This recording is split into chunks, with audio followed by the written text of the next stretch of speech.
All right, welcome to ECE 164 discussion section. Let me start off by first asking, are there any questions about lecture? How is the lecture going?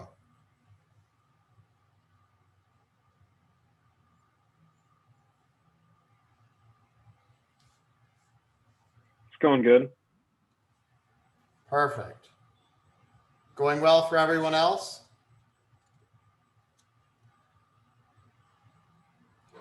Yeah, lectures are good. The YouTube format's definitely seems to be the best one I've used so far. And having lecture notes and everything works out pretty well.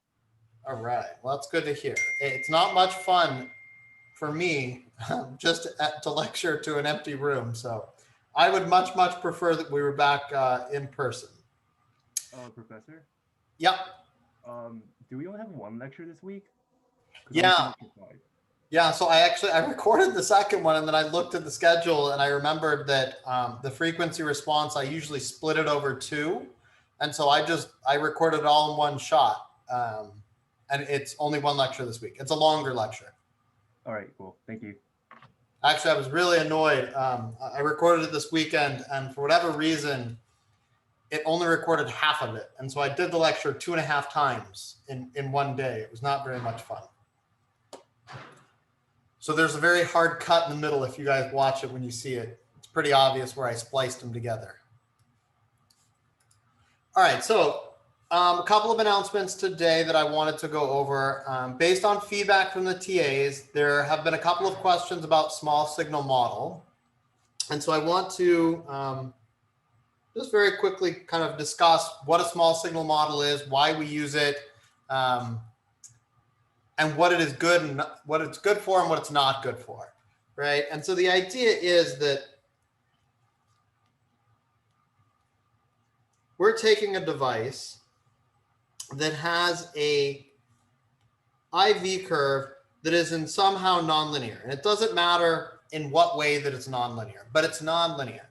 And the idea of a small signal model is that we say, as long as I operate around this point, and I limit myself to a very narrow range, an operating range that looks something like this, regardless of how nonlinear this device is, I can approximate this as a linear function, okay?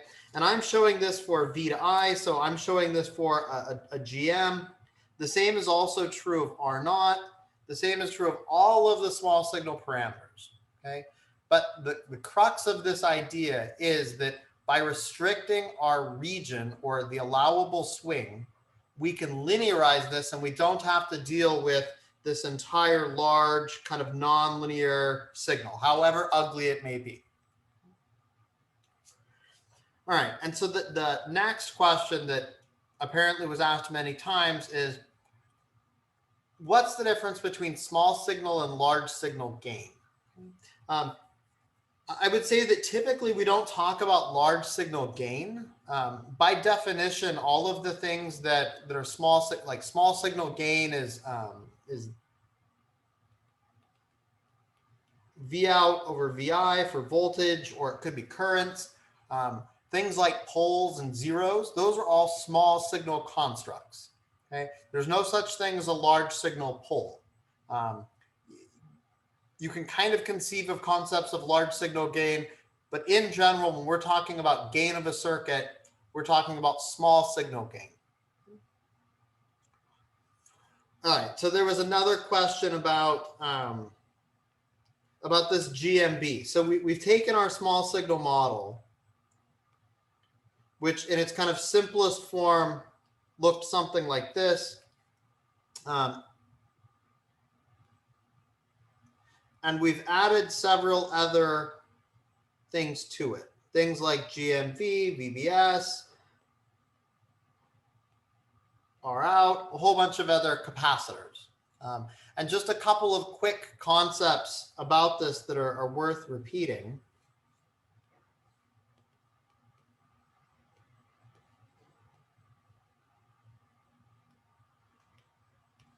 First, even if I tie the body to the source, I'm essentially making this term here, VBS, equal to 0, but this GMB term is never equal to 0. Okay, GMB is always some finite number. So it's just that I'm making the voltage that's actuating this VBS term, I'm setting that equal to 0 volts. The same is true of GM. You know, even if I was to tie this gate and this source terminal together, I still have a GM. I won't have a VGS, but I still have a GM.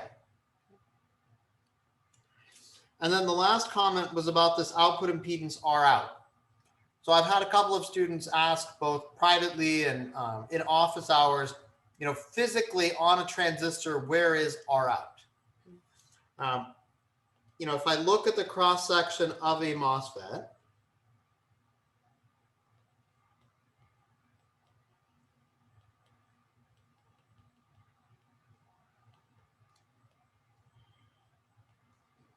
I have a drain, a source, and then I have a gate terminal here. The on resistance, that's really kind of this channel resistance. This RO, it's not a physical resistance though.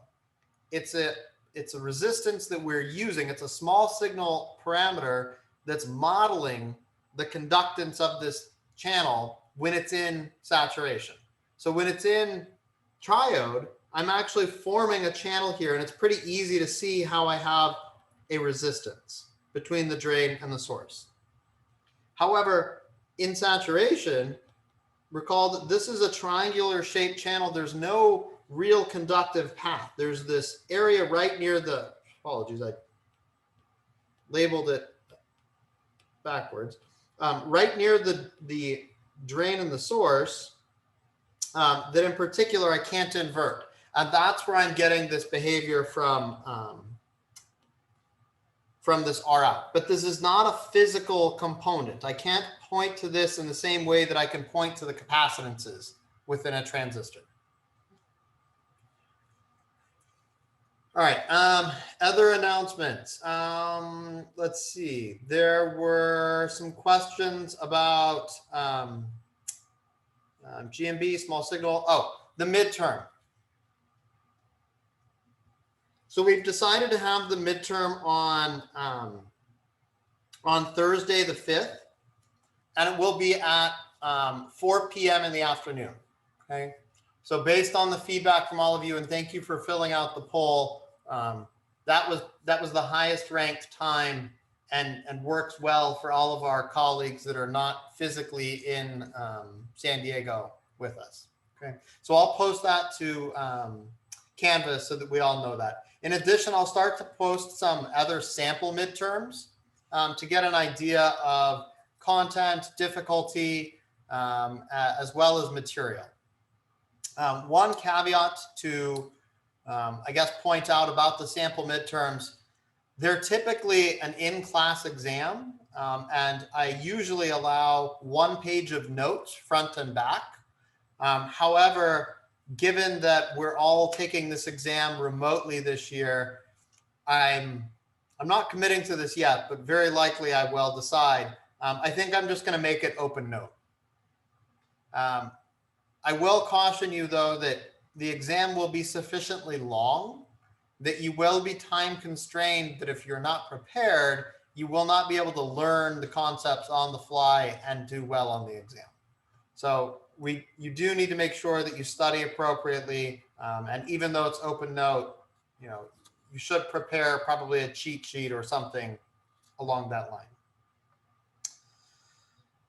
Any questions about exam? Yeah, how will the exam be proctored? Just on Zoom? Yeah, great question. So this again will be my first Zoom exam. Yes, I believe that we're going to do it on Zoom. You'll be asked to turn on your camera, and we'll proctor it that way. I don't know any other better way to do this. Other questions? So the exam will be like 1 hour long? Yeah, so the exam will be the same length as class, so we'll have an hour and 20 minutes. Oh, so I have another class on that day from 5. So can we like shift up a little bit? So this is the problem. The problem is the following, that there's never going to be a perfect time that works for everybody for this exam.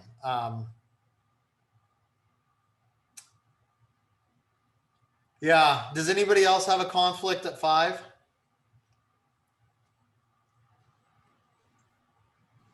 I do, but I think I'm fine with it. Sorry, I couldn't hear you. I have class at 5 a.m., but I think I'm fine with taking the exam 4. So you have class at 5 as well. Yeah. But I mean, it's fine. I mean, it's fine for me. Well, I guess my quick question is, for you people that have exam or classes at 5, is this something that you could be 20 minutes late to, or would that be prohibitive for this one day? For me, if that not, because right now I don't know the day for the exam of that class. If that not the exam day, that's fine to me. I can come late 20 minutes, but I don't know the day for the exam yet, so I don't know. Okay, November 5th is tentatively our date. I guess the following is what I'll say. If we can't make 4 p.m. work such that it helps out all of our colleagues that are abroad, we'll have to default and go back to our in-class time at 11 a.m. I was trying to avoid this just because 11 a.m. is, I forget, some ungodly hour for the students that are in India and the students that are in China and Europe, whereas 4 p.m. at least made it somewhat palatable. Would it be possible to have 2 versions of tests, like 2 different time slots? So we could do 2 different exams, but here's the big problem with 2 different exams. And I'm happy to make 2 exams. I can't give the same exam. It simply is not fair to the students that take it early to give the same exact exam. And once I make 2 exams, there's no guarantee that the 2 exams are equally difficult. And so I will end up curving both exams, and I would be a little bit worried personally that one exam could be much more difficult than the other exam. So I would strongly prefer that we only do 1. But if it does come to us requiring to do 2, I can do that.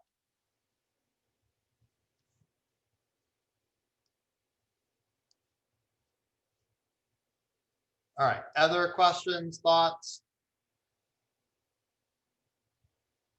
Dr. Hall, I'm trying to submit the homework right now, and I have 2 separate files. I have my handwritten files and then like the cadence screenshots, and I don't see where you could submit 2 separate files. It seems like it'll only let you do 1 PDF. I believe that is indeed the case. I think you have to combine them into 1 file. So In terms of like make a zip file for it, or? no, I think like actually turning it into one single PDF. Okay. Do you have any tips on how to do that? I haven't done that before. I might be able to like download images or Just something. Google combine PDF or something, and you can just upload 2 files and then press enter, and it'll just combine it into 1 PDF. Okay, awesome. Thank you. Yeah, and keep me posted on how the new upload goes. We're switching to Gradescope from Canvas. The grader thinks that this will be a little bit easier, and I hope so too. But if there are a lot of issues, please let me know. All right, are there any questions about lecture? Otherwise, I wanted to go through a design example today.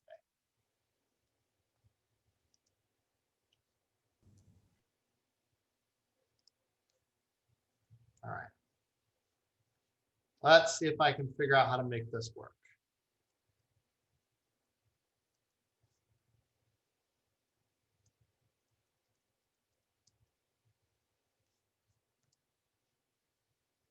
My iPad did not want to connect earlier, so.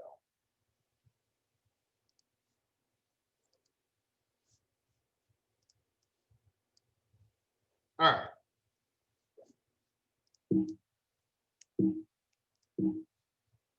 Maybe. What's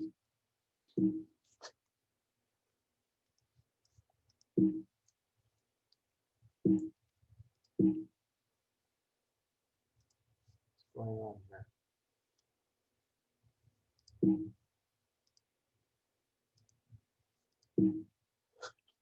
Won't let me advance the slides. Try this again.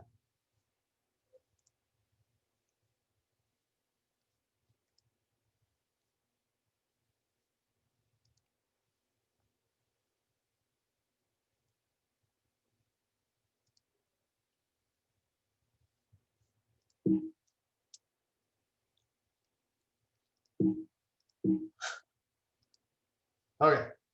All right, so let's say that we wanted to design an amplifier and we're given a handful of specifications about this amplifier. Okay, so we're given things like the small signal gain. We want it to meet a certain bandwidth, so 20 megahertz, and we have to drive a load capacitance, and we're being driven by an ideal source that has no source impedance.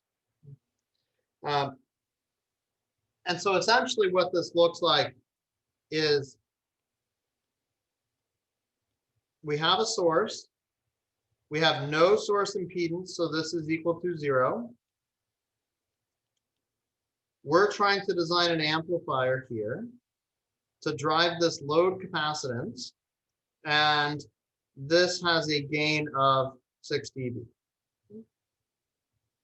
All right, so we've talked a lot about different types of amplifiers, but how would you approach this type of problem?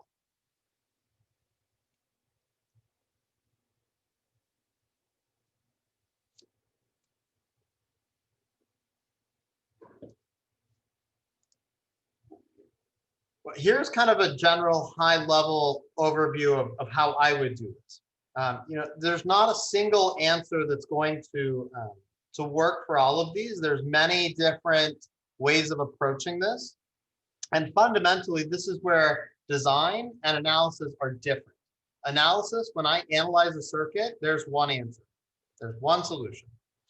When I'm designing a circuit, I'm given a certain framework or specifications, and there's many different ways that I can design an amplifier that meet those specifications. And so in terms of an approach, and the first thing that we need to do is we need to select an architecture. And I'll go through a couple of examples of how one might do this. But the idea is that, on the previous slide, I drew an amplifier as just a little triangle, right? What is the actual circuit that is inside of this triangle? What does it look like?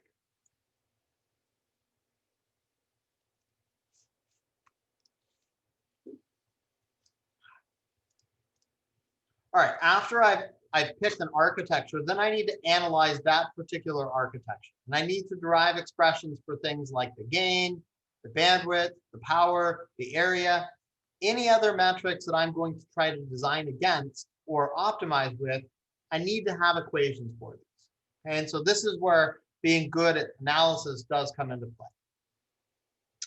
Then, this is probably the most difficult part that takes a little bit of time in order to get good at, and we're going to practice this through the homeworks, is we need to identify design variables.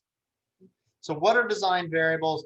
They're key variables in the equations that I can use that take my metrics and they map them back into knobs that I can turn. Okay? So, for example, resistances, sizes of transistors, voltages that I apply. The design variables are always going to be different, and what I'm going to try to do is distill them down from having 50 to having 4 or 5 key design variables. Okay? All right, and the next step is that I'm going to explore the design space. As I said earlier, analysis, one solution. Design, there's many different solutions, and they're likely going to trade off, right? And trade off different things. Maybe some designs can make more gain, they have more bandwidth, they're lower power, they're lower area. I have many different parameters here that I can optimize against. And, at this point, I'm just looking at the trade-offs among all of these different designs. And it may turn out that the architecture that I picked all the way back at step 1 was wrong, i.e. it was highly constrained and couldn't work. And let me give you a very, very, very simple example of what I mean by this. let's say that I wanted to design an amplifier that instead of 6 dB, it had 100 dB. Okay? And I take a very simple approach of having a common source amplifier with a resistive load. Okay? So 100 dB is a lot of gain. You guys see what I annotate on the screen, right? Yes. Okay. I can't see that on the screen that I'm sharing, so I got very worried that I've been drawing and nobody could see anything. It may just turn out that no matter what resistance I pick, what WL over L I pick, I can never make this circuit have 100 dB worth of gain.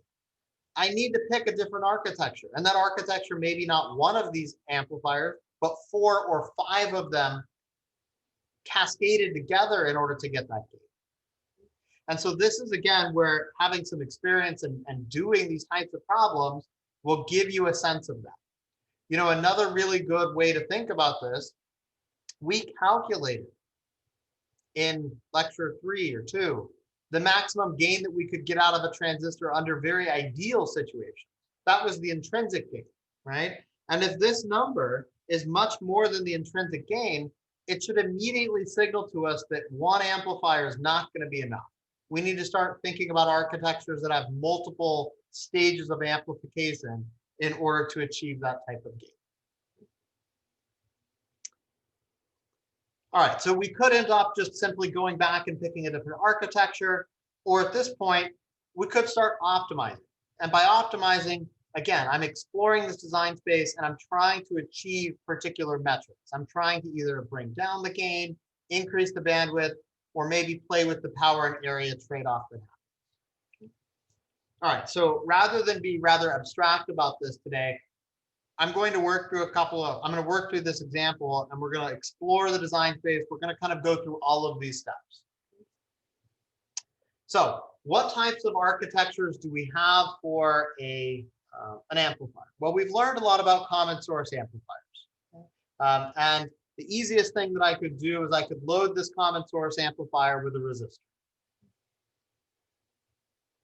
I could also say, well, you know, this is an analog integrated circuit class. You know, I remember that we're typically not going to use a lot of passive components. Maybe I'll use 2 transistors, right? And so I'll use an active load that we've learned about. We've also learned about these things called diode connected devices. So instead of using an active load, maybe I'll use a diode connected device. We could also use a NMOS diode connected device, right? And so here, you know, just using one NMOS input transistor, I've shown 4 different architectures that are potentially viable. Okay? And in addition to all of these, we could, of course, use a PMOS. And so if I use a PMOS input device, I again have even more options. And so, you know, this is just the opposite of all of these with a PMOS rather than an NMOS. Now, all of a sudden, I have 8 different choices to choose from. And so we need to kind of think through which of these is best, which of these is the appropriate one for this application. Before we get too much into this, I want to revisit what we briefly talked about last week, and that's this idea of a diode connected device. Okay, and so namely, both of these connections, as well as these down here, are what are called diode connected devices. And so let's quickly review what a diode connected device is.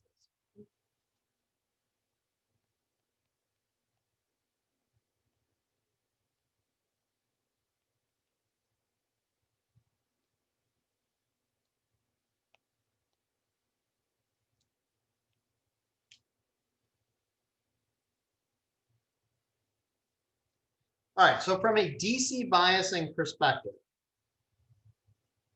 if I have a diode connected device and I send in a current of I, what voltage am I going to have at the drain?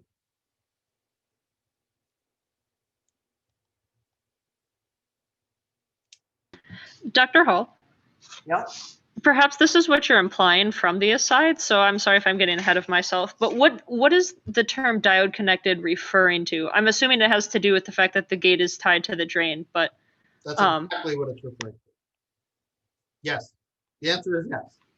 The fact so is it just because it like forms that you had mentioned something about like a PN junction because those connections, if you look at it physically on the device? Yes. If you Okay. look at this from a BJT perspective, it is literally a diode. Gotcha. Okay. And even though like so the fabrication is different for like from a BJT, if you were to look at that physical layout with like the wells and everything, does it actually form a diode or it's just similar to a diode? Oh, in a BJT equivalent, it forms a diode. It forms a PN junction. Okay. All right. Thank you. And so that's where, I mean, the nomenclature comes from a BJT, but as I'll show you in just a second, for a MOS equivalent, we're not forming a diode in the literal sense of a diode. All right, so we know that this particular configuration, despite what I is, and I'll go through this in just a second, it can only be in two regions of operation.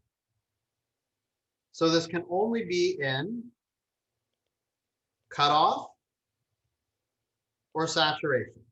And again, this is just because the gate to drain voltage, VGD, is equal to 0. And so that precludes us from ever being in triode.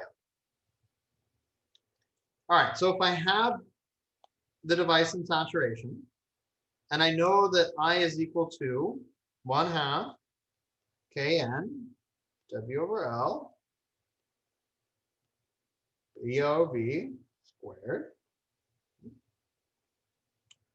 This says that I can calculate exactly what this VD voltage is. Okay, and so this voltage here, it's going to be equal to VOV plus VT, which is equal to VGS. Dr. Hall, can I pose another question? Yep. So, and this was, I think, a question I had in regards to the homework as well. And how, in what case could this transistor being cut off unless if I was equal to 0 explicitly? So, like, if I was like ground, like, could it ever? I don't understand how it could be in cut off. I is equal to 0. Okay, so like in the homework where it was attached to VDD, it would be impossible for it to be in cutoff, correct? Yep. Okay, thank you. You're going to see, I mean, not this next lecture, but in probably 1 or 2 more lectures, we're going to use this all the time. And that's why I'm trying to bring it up here again, just to kind of prep us for where we're heading. All right, so now that we know that this device is in saturation, we've calculated its large signal operating point. That is the DC voltage and the DC currents of this. Now we can actually calculate the small signal model. And the small signal model is essentially GM VGS, where I have the gate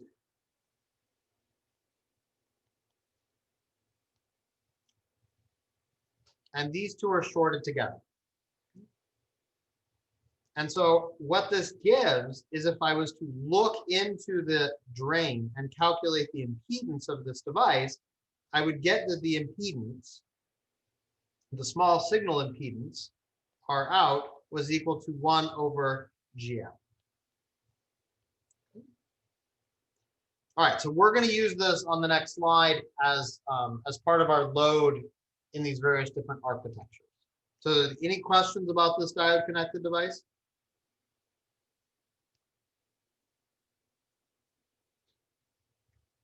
All right. Okay, so the first thing that we need to do whenever we're going to analyze a circuit is we need to find the operating point. And so for each of these circuits, I'm going to walk through and we're going to calculate the operating point. For this first circuit, circuit 1, we know that the output voltage, Vout, is equal to VDD minus the voltage drop across this resistor, where the voltage drop across this resistor is equal to ID times R. And so that's where we get the output voltage here. The second one is a little bit more complicated in the sense that I know that these two currents, I'll call them IDP and IDN, they must be equal. This is just from taking KCL at this node in the middle, that any current that flows into Vout has to flow through the bottom device. Okay? And so if I write out the expression for both of these, there's various different regions of operation that they can be in based on the exact voltage of VB. Let's assume for right now that they're both in saturation. Then I can write out that the current in IDP is equal to 1/2 mu P rather, COX W over L times VDD minus VB. This is VSG minus VTP times 1 plus lambda VDD minus Vout. Okay? And I'll talk in just 1 second why this is important to keep track of. We do the exact same thing for the NMOS on the bottom, and we have that the current is equal to 1/2 mun COX W over L, VI minus 0, so that's VI minus VT, times this. So why do you think I need to keep track of these channel length modulation terms in the DC biasing? Because we often do not do that. If we were to represent this particular circuit as just two current sources, it wouldn't tell us anything about what's happening at Vout. In particular, as long as these two currents were equal, Vout could be any voltage, literally any voltage, and satisfy this expression. So the only way to figure out what the DC voltage Vout is in this circuit too is to include the second order effect, to include the channel length modulation. And so that's why we have to take into account these. And it should be very obvious. If you did not take into account this term, and you did not take into account this term, the remaining terms simply don't have Vout. And that is exactly what I'm describing here, is that they would just be like two current sources tied together with no information about what this mid node here, Vout, is in the expression above. Does everybody see that? Yep. Could you repeat that, the last part real fast?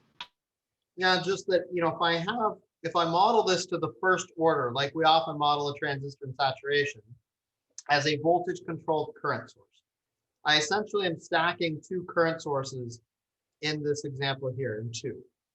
And when I have two current sources, I'm not defining this middle node here, Vout. From network theory or circuit theory, Vout could be anything. It could be 0, 1, 1,000,000, 10,000,000, -1 million. It literally doesn't matter because the current going in is equal to the current going out. And so in order for us to have any insight, we have to take into account the second order effect of the transistor, and that is this channel length modulation. And that's what says that the drain voltage does have some influence on the current. And so that's where we've added this lambda term. All right, using this, we can then solve for Vout, where you can see that Vout is, I think the hot word, the word for this is a hot mess. It's very dependent on a lot of these parameters, and in general, it's not well defined. Okay, it's not well defined because it depends very significantly on lambda P and lambda E. Okay, and so this circuit, as it's drawn, is not a very good circuit. This output DC voltage could vary pretty dramatically. And so as is, we would not use this circuit. Okay, and so we're not going to design with number 2. I wanted to put it in there just so that we understood it, but suffice to say that right now we're not going to use that. in part because it does not have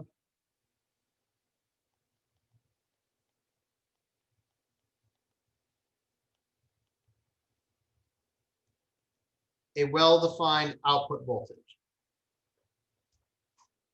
All right, so now let's look at the next one. Let's look at 3.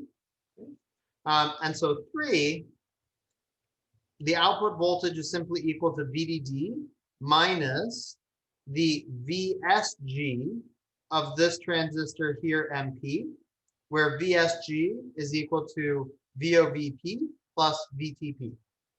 And so the nice part about this particular circuit is a lot like 1, the output is very well defined.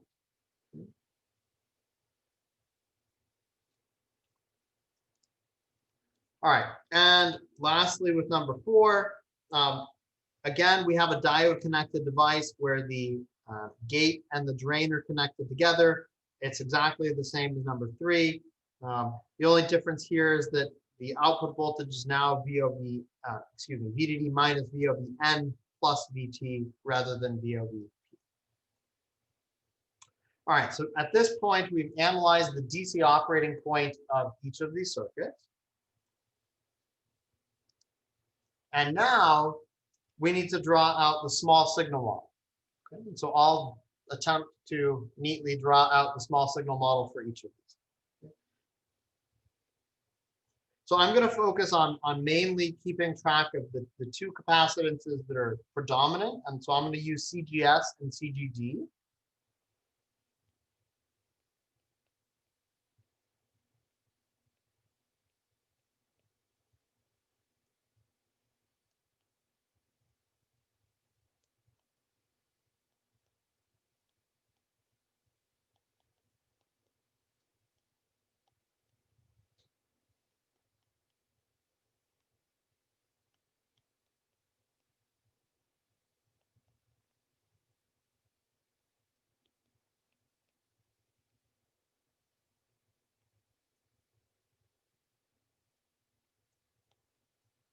All right. So CGD, CGS, I have GM, VGS. I have my output impedance R out, and I have my load resistance R. All right, any questions about this small signal model?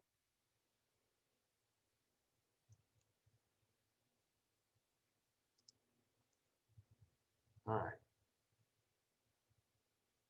So I'm going to do the same thing here, but now I need to keep track of NMOS and PMOS. So I'll have to label each of them.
All right, what do I do with DC voltage sources in small signal?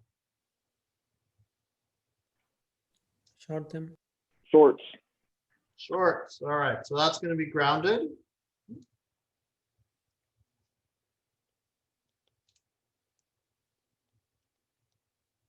All right, so here's my slightly messy, but now complete small signal model.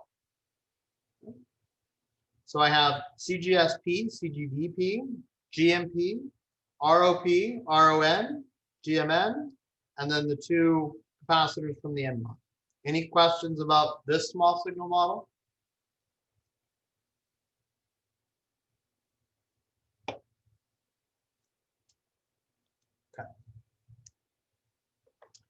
All right, so now for our third one,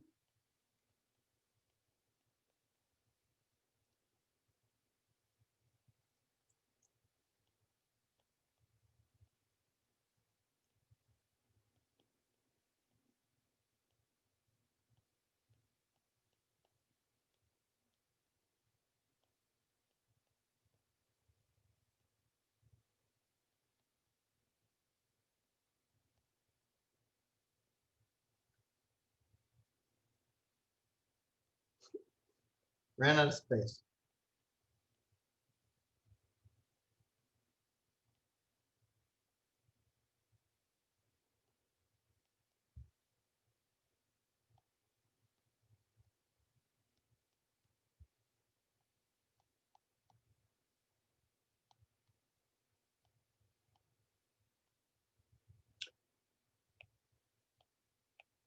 All right, and then I have this device being diode connected, which means that the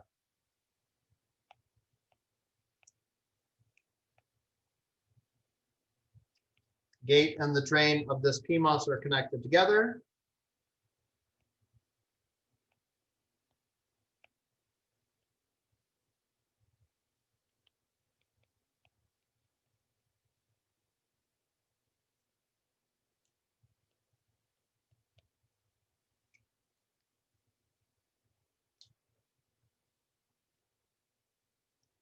All right, any questions about this small signal model?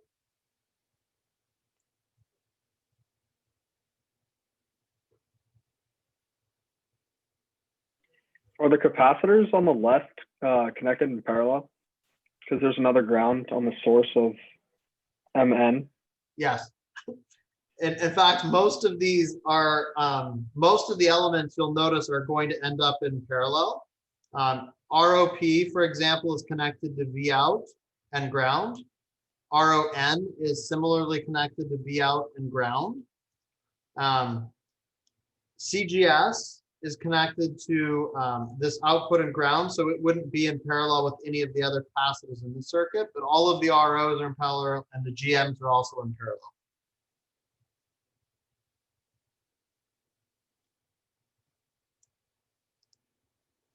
All right, last one.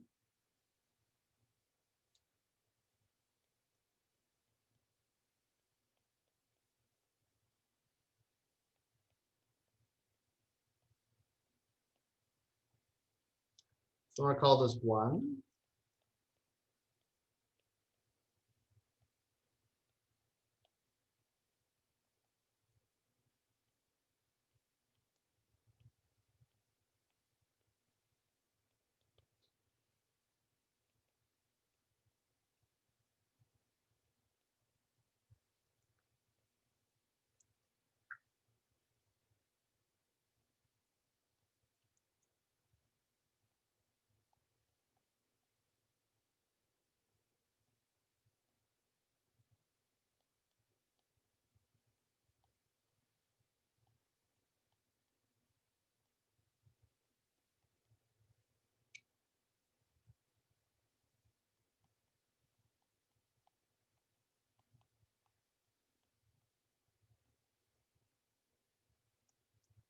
All right, and since the gate is tied to VDD, this is going to be short.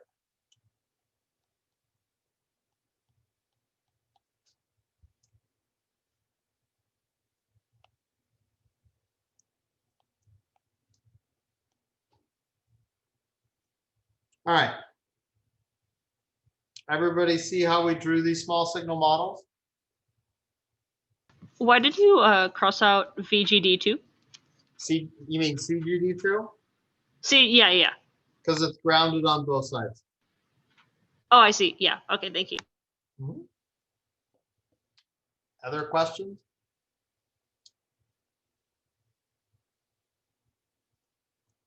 All right. So now we need to analyze the gain for each of these. And so normally what I would do if I was able to keep all of my schematics together would be that I would simply do KCL on each of these circuits in order to characterize first the DC gain. And so when I'm characterizing the DC gain, I can remove all of the capacitances from the circuit. And so I've put them all kind of on this slide so that we can summarize them. You know, the first one, I have transconductance from this transistor, and then it sees this current, sees the combination of R parallel RO. For the second one, I again have transconductance from MN, and then it sees two impedances. It sees ROP looking up in parallel with RON looking down. The third case, we have the transconductance from GMN, and then it sees three impedances, 1 over GMP looking up in parallel with ROP, and then looking back down, it's going to see RON. And I'm going to talk about this in just 1 minute, so we'll come back to this.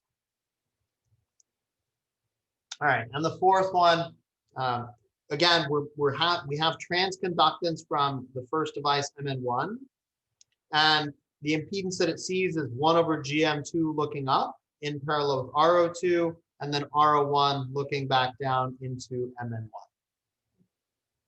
And if you're not sure of any of these, you should derive them and actually solve them using KCL as we normally do. All right, I've also calculated the bandwidth for each of these circuits, and so I derived the transfer function. And so all of the transfer functions have the general form that looks like this, okay, where H of S is equal to a midband gain, AN, and then they have 1, 0, and they have 1 pole. The pole in this first circuit is due to CGD, CDB, and any load capacitance that we have at the output. The impedance that we see at the output, that's just the impedance looking down, RO in parallel with this R. And so I did this for each of them. And we have basically the entire capacitance, the entire resistance for 1, 2, 3, and 4. You can see that each of these is slightly different, okay? And where this is really going to come into play is that, you know, for example, circuit 2, it had the highest gain, but it also has the highest output impedance, okay? And so this output impedance means that we're going to have less bandwidth from it for a given kind of load capacitance. Whereas the output impedance of, for example, 3 and 4, it's much lower output impedance by being in virtue of this 1 over GM term that's in parallel for both of these. We are going to make the assumption that the 0 that exists in the circuit is much higher in frequency than the pole. And so we can approximate the 3 dB bandwidth simply as 1 over 2 pi times this pole frequency.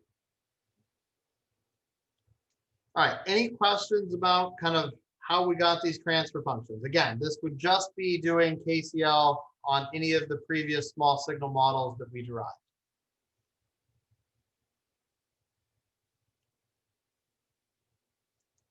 All right, so we're starting to see this pop up quite a few times where I have a 1 over GM term that is in parallel with R naught. So even on the previous slide, we saw this 2 or 3 different times. And I want to walk through and kind of show what this means and what we can do with this. All right, so if I have 1 over GM in parallel with RO, I can literally write this as 1 over GM times RO divided by 1 over GM plus RO. And so if I multiply the top and the bottom by GM, then I get RO divided by 1 plus GM RO. Now, this term right here, it should look familiar. We've talked about this. What is GM times R naught? The gain. Yeah, so GM R naught is what we call the intrinsic gain.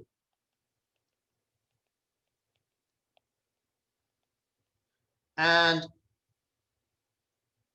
order of magnitude for our technology, GMR naught is going to be on the order of somewhere between 40 and about 100. It's a little dependent on where we bias the transistors. It's dependent on the length, but order of magnitude, it's 40 to 100. The reason why I mention that is that if we look at this expression, what can we glean from the fact that we know that GMR naught is large relative to 1?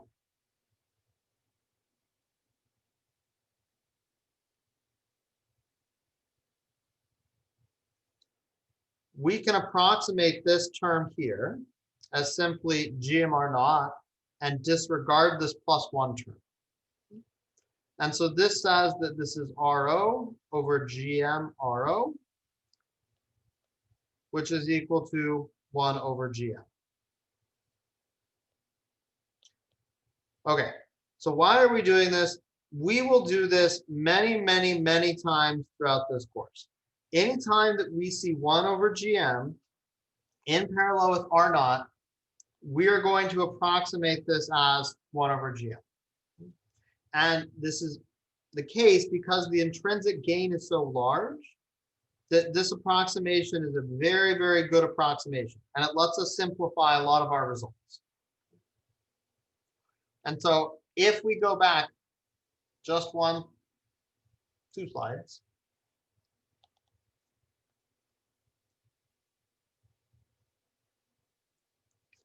If we go back here, what does that mean? It means that the intrinsic gain, the gain of this circuit is minus GMN divided by GMP. It means that the gain of this circuit is minus GM1 divided by GM2. So why do I like these particular circuits? For a couple of reasons. One, the current through Mn2 has to be equal to the current through Mn1. What this means is that by changing sizing and sizing alone, I can set the gain of circuit 3 and circuit 4. Okay, this is what's known as a ratiometric sizing. Okay, I can use the width of GM1 relative to GM2 in order to control the gain. But there's very clearly a drawback here. Okay, if I wanted a very large gain, the width relative to the GM, what is the proportionality?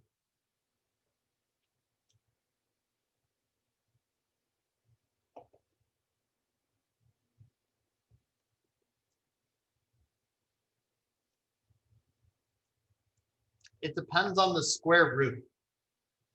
And so if I want 100x, or excuse me, 10x GM, it means that I need to make that transistor 100 times larger. Okay? And so fundamentally what this does is it puts an upper bound on the gain that you could ever really get out of either circuit 3 or 4. Okay? The practical gain is really about AV is equal to 10 or 20 dB. So 10 volts per volt or 20 dB. And again, it's just due to the fact that given that they have the same current, it means that my design knob is changing the widths of the 2 transistors, and the width comes with kind of root W expense. Does everybody see this? Or anybody have any questions?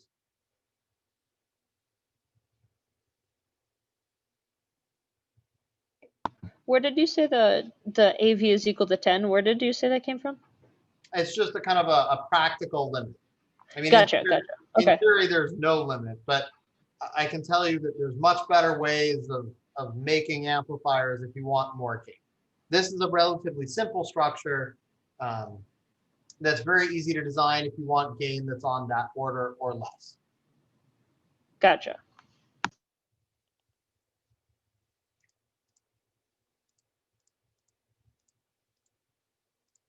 All right, so what are some other metrics that we would care about? One of them that's very often is power, right? We usually have a budget when we're designing an amplifier of how much power we can spend. And so, using power as a figure of merit by which we will evaluate the designs is a pretty natural thing to do. You could also calculate the area. You could calculate all kinds of other different figures of merits if you wanted. The power is simply defined as VDD times the current that we're going to consume. And so for all four of these architectures, the power is exactly the same. It's VDD times ID, where we're going to get ID specifically for each of them. All right, so now the fundamental question, which of these is best? It turns out that our particular design problem, the specs that I've given you, it's under constraint. And by under constraint, I mean that there's no single best design. There's no design that is the absolute best and all the others won't work. Many, many, many different designs here will work. In fact, all of the architectures would be able to meet these specs very easily because we've underspec'd the problem or we've made the problem such that it's very, very solved. What I'm going to do is I'm going to pick one and I'm actually going to now think about how you would optimize this, right? And so optimization is, given this architecture, how can I start to optimize for various different parameters?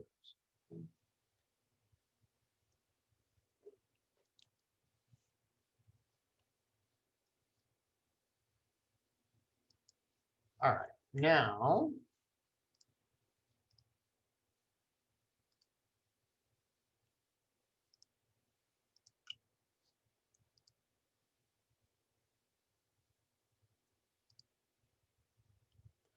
what I've done is I've taken these expressions and I've put them into a program called MathCAD. And really any program would work. You can use Excel, you can use MATLAB. The only reason why I like MathCAD at times is because I could write out equations and you can see the equations rather than MATLAB, which is just a bunch of text. And so what I've put here are some of the technology parameters, things like the supply voltage, things like the transconductance parameter for NMOS and PMOS, the threshold voltage, lambda, oxide capacitance, overlap capacitance, as well as the FT, or how fast these particular transistors are. Then I put in our specs. And so our specs that we were designing for are 20 megahertz, a 10 picofarad load, a gain of 6 dB, and then I'm always going to include our constraint that the overdrive voltage be more than 150 millivolts. And so this is what keeps us in moderate inversion and beyond. All right, so next, I wrote out all of the equations that we derived for this architecture. So I basically analyzed this particular architecture. Again, we're using a PMOS input, an NMOS diode connected load. This is entirely arbitrary. There's nothing special about this architecture. I just wanted to pick something that had a PMOS so that we could walk through it. So we can calculate the midband gain, or the DC gain, as minus GM times RL, where RL is going to be equal to 1 over GMN. The 3 dB frequency, there's some output resistance RL, along with some capacitance. That's the sum of the load capacitance plus all of the other capacitances that happen to be at that particular node. Now, as with any design, I cannot start designing with all of these equations. There's too many things that are interdependent on all of the parameters. And so what I have to do is I have to start out by making some assumptions. And I'm going to revisit these assumptions and I'm going to iterate on my design, but I have to have a starting point. And so the assumptions that I'm going to make are: one, that 1 over GM in parallel with RON and ROP is 1 over GM. Okay, that's the exact derivation that we just did. The next thing that I'm going to do is I'm going to assume that the load capacitance, CL, is much larger than the capacitances from the transistors themselves. This may or may not be a good assumption. It's going to depend quite a bit on how I size the transistor, but order of magnitude, I think that is a pretty reasonable starting point given that the load capacitance is on the larger side.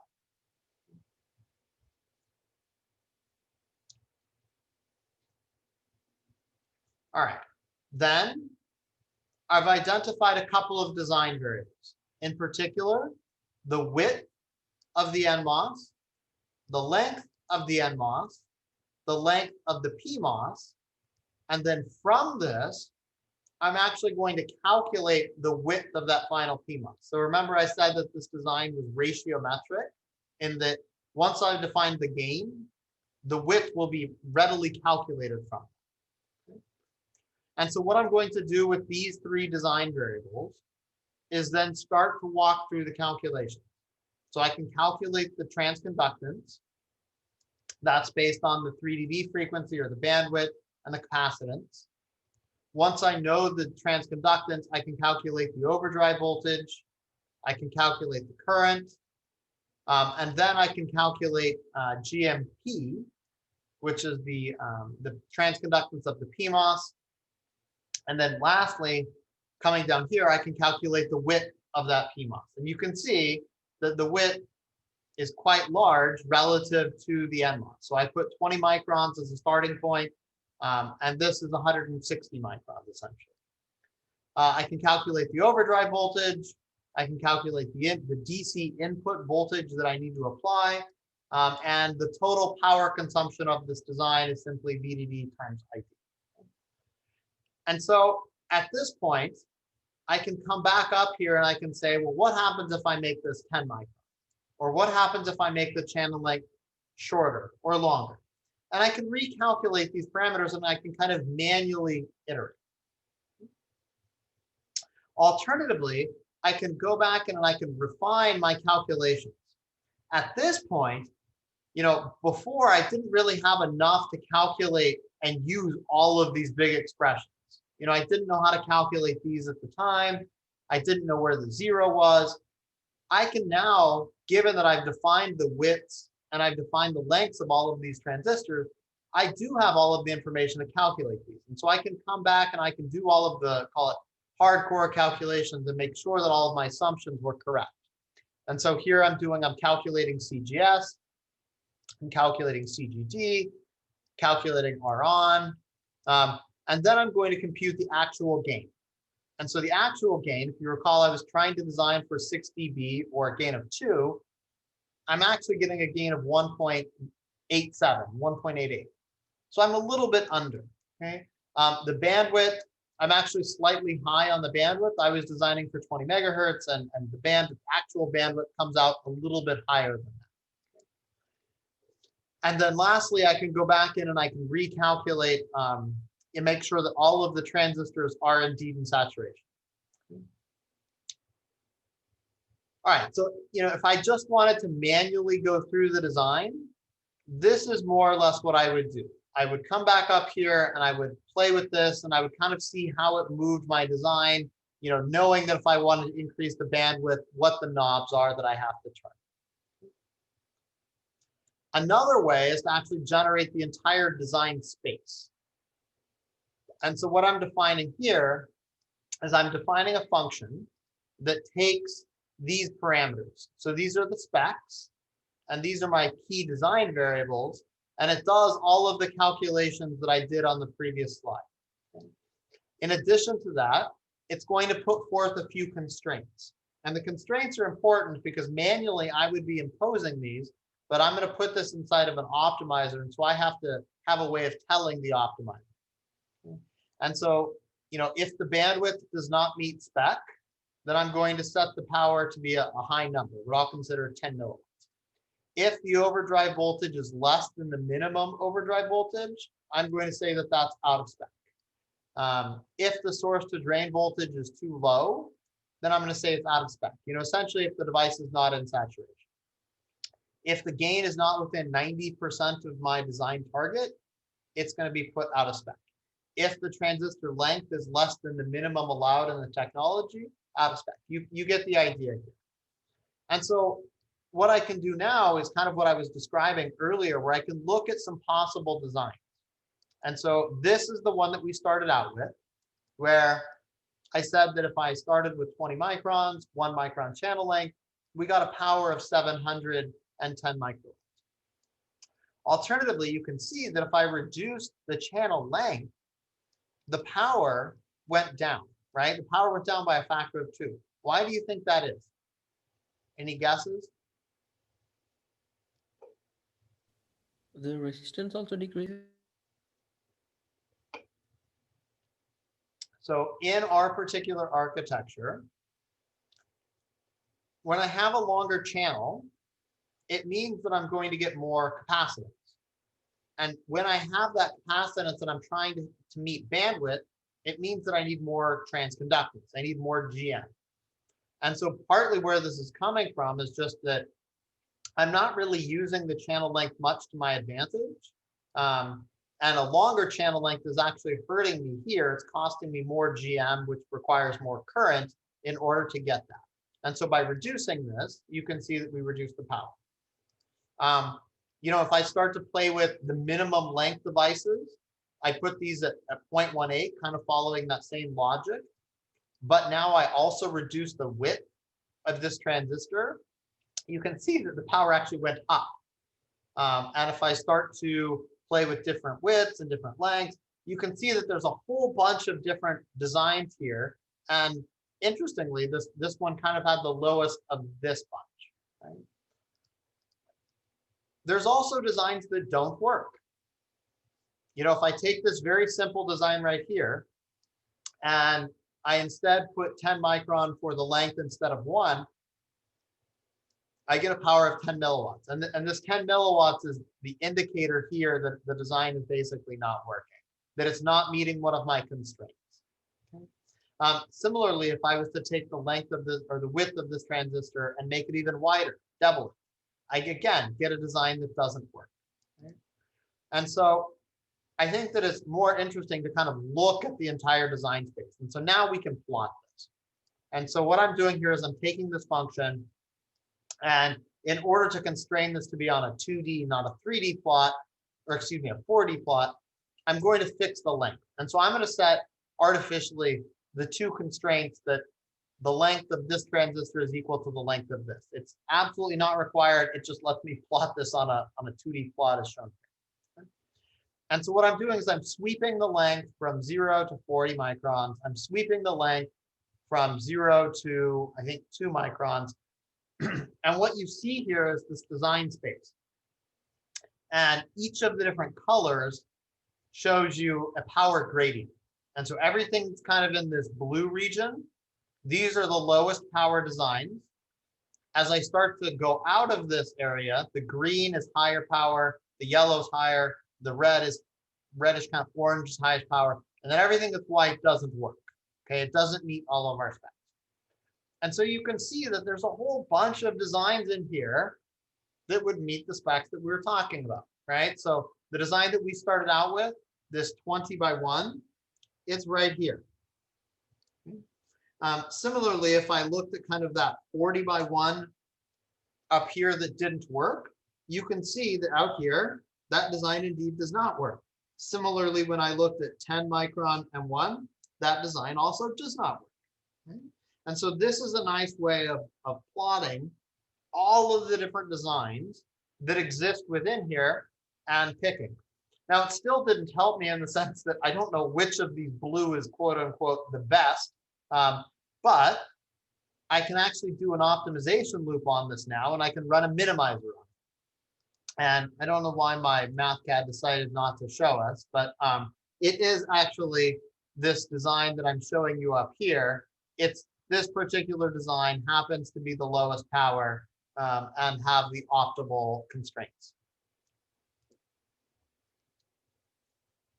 All right, so I guess before I go on and just a few more minutes, any questions about how we did this, why we did this, kind of our methodology and how we walked through this example?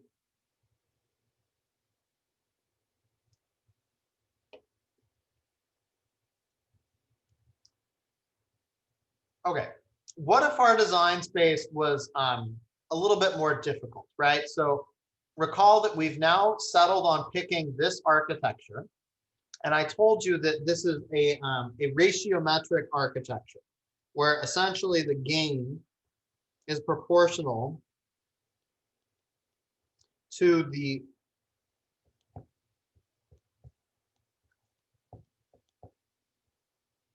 width of the PMOS device divided by the width of the NMOS device, okay? And so we started off with a gain of 6 dB, which is a gain of 2. It's relatively easy to get these two widths in that regard. Now, however, let's increase the gain and let's see what happens. So instead of 6 dB, I'm going to increase it to 15, okay? And what we can see is that our design space shrinks dramatically, right? Instead of having this large swath of design where transistors all the way from a few microns width to 30 or 40 microns width work, we're now in a very, very tight area, right? And so what this means is that we don't have nearly the design flexibility that we happen to in the previous example when we arbitrarily had much higher. Similarly, our optimization point or our lowest power also changes. And so, you know, we can continue on going up. And so here, this was a gain of 15. If we kept going up to a gain of 20, you can see that this architecture actually doesn't work. There's no designs that work with this gain being 20, given the constraints that I put on this circuit and this architecture. So back when I was talking about this cookbook approach of how you would go through design, this is an example where we would simply have to go pick a different architecture. All right, what if we wanted to increase the bandwidth? So what if I left the gain at 6 dB? Instead of 20 megahertz, now I want to take this gain up to 60 megahertz. Okay? You can see that our design space that was kind of up in this area is now shifting down, and it's going more towards this lower right corner, which, if we stop and think about it for a second, should not be surprising, right? We're plotting the length on this y-axis, and we've always said that if we want circuits to go faster, we need to use shorter channel lengths. And so this is exactly showing us that this particular design space favors lower channel length devices. And again, if we kind of increase the bandwidth even more, we take it from 60 to 100 megahertz, you can see that our design space is getting pushed further and further down into kind of this corner. And additionally, you'll see that we're getting a lot higher powers. And so a lot of these designs here are in the kind of 2 to 5 milliwatt range. Now we're going from kind of 3 to 7 milliwatts, which is again to say that we're burning a lot of current to get the GM or the transconductance in order to have enough bandwidth in this circuit. And if we push this even further, you know, we take this up to 400 megahertz. It's a lot like increasing the gain, where we simply can't make it work. No matter how much power I throw at it, I simply cannot make this particular architecture meet those specs. All right, so I've posted these slides, and I will post this worksheet on Canvas for you to look at. Don't get too hung up in the exact notion of how to optimize the circuit. I simply wanted to show you, you know, how you would go about designing or an open-ended design problem, and then identifying key design variables within this and how we do the calculations off of that. And this will become important because on the homework, you're going to be asked more and more to do design problems. And we will have a project in this course, and the project will tend towards, this optimization type approach where I'm going to give you specs. I'm going to ask you to design an amplifier to meet those specs. And then it's open season for the class to see what this design space looks like. All right, with that, are there any questions about the example that I did today?